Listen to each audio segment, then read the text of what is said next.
मैं संझा ideal unique में आप सभी का स्वागत करता हूं।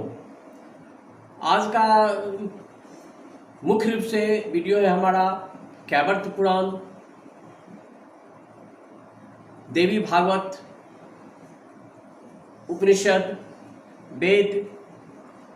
इसके आधार पर मैं ये साबित करना चाहता हूँ, और ये तथ्य भी है, सत्य भी है, कि महाभारत में गीता का ज्ञान देने वाले कृष्ण नहीं थे, बल्कि कृष्ण के रूप में उस समय में काल पुरुष थे, और ये स्वतः सिद्ध होता है और वेद में भी ये वर्णित है। इसे मैं अभी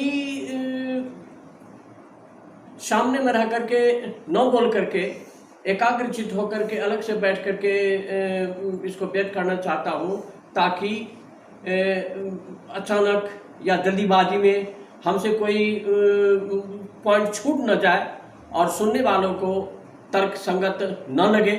ऐसा नहीं, तर्क संगत हो, इसके लिए मैं एकाग्र होकर के अलग से बैठ करके सिर्फ आवाज़ दे करके इसको सिद्ध करना चाहता हूँ। कृपया इसे गौर से सुने, ध्यान से मेरा करके सुनेंगे कि गीता अध्याय 10 में जब गीता ज्ञान दाता ने अपना विराट रूप दिखाया था, तो उसको देखकर अर्जुन कांपने लगे थे, भयभीत हो गए थे। यहाँ पर यह बताना भी अनिवार्य है कि अर्जुन का साला श्री कृष्ण था, क्योंकि श्री कृष्ण की बहन सुभद्रा का विवाह अर्जुन से हुआ था।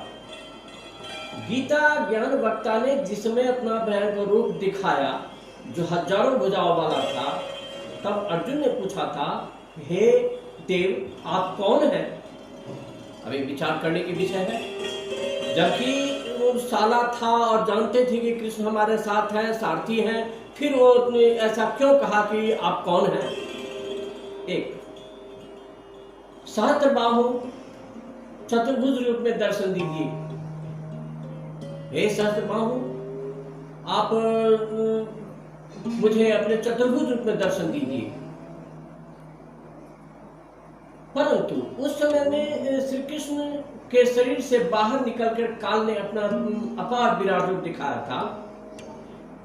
ये देख करके वो कहा कि अर्जुन कहे कि मैं भयभीत हूँ, आपके इस रूप को सहन नहीं कर पा रहा हूँ। इसे गीता अध्याय 11 श्लोक 46, अध्याय 11 श्लोक 46 में आप देख सकते हैं। क्या हम अपने साले को पूछेंगे कि महानुभाव बताइए आप कौन हैं? एक समय एक व्यक्ति ने प्रेत बोलने लगा, और दूसरे समय में क्या हुआ? तो ये ध्यान रखें कि जब उसको पहचाने नहीं कि ये कृष्ण नहीं है, इसका मतलब है उस समय में कृष्ण नहीं बल्कि काल पुरुष उनके शरीर में थे, जैसा कि हर समय होते आया है। काल पुरुष कृष्ण, विष्णु, शंकर और ब्रह्मा के शरीर में समय समय पर आकर के अपना कर्तव्य का पालन करते हैं। प्रमाण नंबर 2, गीता अध्याय 11 श्लोक 21 में अर्जुन ने कहा कि आप तो देवताओं के समूह की आप ग्रास कर रहे हैं, समूह के समूह को ग्रास कर रहे हैं, अर्थात खा रहे हैं, जो आपकी स्थिति हाथ जोड़कर भयभीत होकर कर रहे हैं। महर्षियों तथा सिद्धों से समुदाय आपसे अपने जीवन की रक्षा की मंगल कामना कर रहे हैं। गीता अध्याय 11 श्लोक 32 में गीता ज्ञान दाता ने बताया कि हे अर्जुन, मैं बढ़ा हुआ काल हूं, जब प्रवृत्त हुआ हूं, अभी प्रवृत्त हुआ हूं। अब इससे ये जानिए कि कृष्ण के शरीर में प्रवेश हुआ हूं, ऐसा कहा उसने। सब व्यक्तियों का नाश करूंगा, विपक्ष की सब सेना तो युद्ध नहीं करेगा तो भी नष्ट हो जाएगी। इसे सिद्ध होता है कि गीता ज्ञान श्री कृष्ण जी के शरीर में प्रविष्ट होकर काल ने कहा है। श्री कृष्ण जी ने पहले कभी नहीं कहा कि मैं काल हूं। श्री कृष्ण जी को देखकर कोई भयभीत नहीं होता था। गोप गोपियां, ग्वाल बाल, पशु पक्षी सब दर्शन करके आनंदित होते थे। तो क्या श्री कृष्ण जी काल थे? नहीं, इसलिए गीता ज्ञानदाता काल है, जिसने श्री कृष्ण के शरीर में प्रवेश करके गीता शास्त्र का ज्ञान दिया।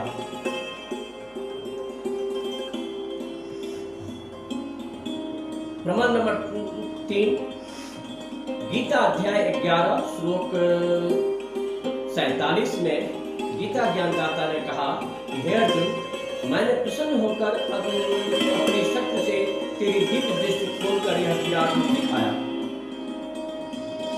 यह विराट रूप तेरे भी पहले किसी ने नहीं देखा। अब ये देखिए, सोचना है कि जब शांति दूत होकर के कृष्ण कौरव के सभा में पहुंचे थे और कौरव को बताए थे कि शांति का प्रस्ताव दिए थे, उस समय में उसे क्रुद्ध होकर उसके नायक ने कहा था कि इस वाले कृष्ण को कैद कर लो, जिस समय में अपना विराट रूप दिखाए थे, कृष्ण दिखाए थे। लेकिन यहाँ कहते हैं मैं तुम्हारा आज इससे पहले किसी ने नहीं देखा था। इससे साबित होता है कि विराट रूप दिखाए थे कौरव सभा में, उस समय में कृष्ण थे। लेकिन आज जो गीता ज्ञान दे रहे हैं ये काल पुरुष। प्रमाण नंबर 4, श्री विष्णु पुराण के पृष्ठ संख्या 233 पर प्रमाण है कि एक समय देवताओं और राक्षसों का युद्ध हुआ। देवता पराजित होकर समुद्र के किनारे जाकर छिप गए। फिर भगवान की तपस्या स्तुति करने लगे। काल का विधान है कि उसने कहा था कि मैं अपने वास्तविक काल रूप में कभी किसी को दर्शन नहीं दूंगा। ये विधान है उनका, अपनी योग माया से छिपा रहूंगा, ये उनका विधान था। गीता प्रमाण अध्याय 7 श्लोक 24 और 25 में ये कहा गया कि यह काल किसी को विष्णु जी के रूप में दर्शन देता है, किसी को शंकर जी के रूप में, किसी को ब्रह्मा के रूप में दर्शन देता है। तो देवताओं को श्री कृष्ण जी के रूप में दर्शन देकर कहा कि मैंने जो आपकी समस्या है यह जान ली, आप राज्य राजा को युद्ध के लिए तैयार करो, मैं उस राजा शिष्य के शरीर में प्रविष्ट होकर राक्षसों का नाश कर दूंगा। ऐसा ही किया भी। इससे अधिक ज्ञान के लिए विष्णु पुराण आप पढ़ सकते हैं। काल पुरुष इसका मतलब यहाँ भी काल पुरुष थे, गीता ज्ञान दे रहे थे, उस भी काल पुरुष थे। श्री विष्णु पुराण के पृष्ठ 242 पर प्रमाण है कि एक समय नागवंशियों तथा गंधर्वों का युद्ध हुआ। गंधर्वों ने नागों के सर्व बहुमूल्य हीरे, लाल व खजाने लूट लिए, उनके राज पर भी कब्जा कर लिया। नागाओं ने भगवान की स्तुति की। यही काल भगवान विष्णु रूप धारण करके प्रकट हुआ और कहा कि आप पुरुकुच राजा को गंधर्वों के साथ युद्ध के लिए तैयार कर लो, मैं राजा पुरुकुच के शरीर में प्रवेश करके दुष्ट गंधर्वों का नाश कर दूंगा। और ऐसा ही हुआ। उपरोक्त विचारों से ये सामने में आता है कि विष्णु पुराण की दोनों कथाओं में स्पष्ट है कि यह काल भगवान क्षर पुरुष इस प्रकार अव्यक्त रहकर कार्य करता है। इसी प्रकार इसने श्री कृष्ण जी के में प्रवेश करके गीता का ज्ञान कहा था। प्रमाण नंबर 6, महाभारत ग्रंथ में भाग 2 पृष्ठ 667 में लिखा है कि महाभारत के युद्ध के पश्चात राजा युधिष्ठिर को राजगद्दी पर बैठाकर श्री कृष्ण द्वारका जाने की तैयारी करनी। इस समय अर्जुन ने कृष्ण से कहा कि यह आप कहाँ जा रहे हैं, क्यों जा रहे हैं? आप हमें पहले गीता वाला ज्ञान फिर से सुना दीजिए, मैं उस ज्ञान को भूल गया हूँ। श्री कृष्ण जी ने कहा कि हे अर्जुन, आप बड़े बुद्धिहीन हो, आप बड़े श्रद्धाहीन हो, आपने उस अनमोल ज्ञान को क्यों भुला दिया? अब मैं उस ज्ञान को नहीं भुला सकता, क्योंकि मैंने उस समय योग मुक्त होकर गीता ज्ञान सुनाया था। अभी विचार करने का विषय है।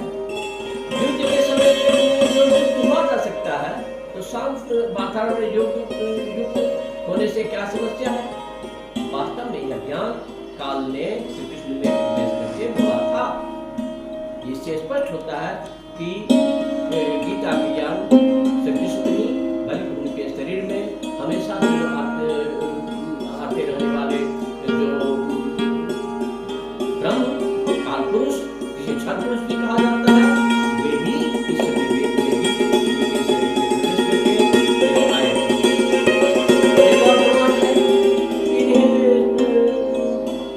परम परमेश्वर, जिसे नारायण कहिए, अक्षर पुरुष कहिए या अनामी कहिए,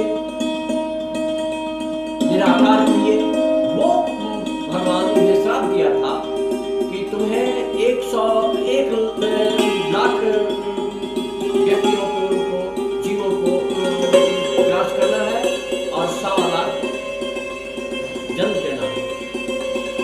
अभी इसीलिए हर समय में जब युद्ध होता है, तब कृष्ण के शरीर में, शंकर के शरीर में, ब्रह्मा के शरीर में प्रवेश करके जो लीला रचते हैं, आज भी लीला ही रहते हैं।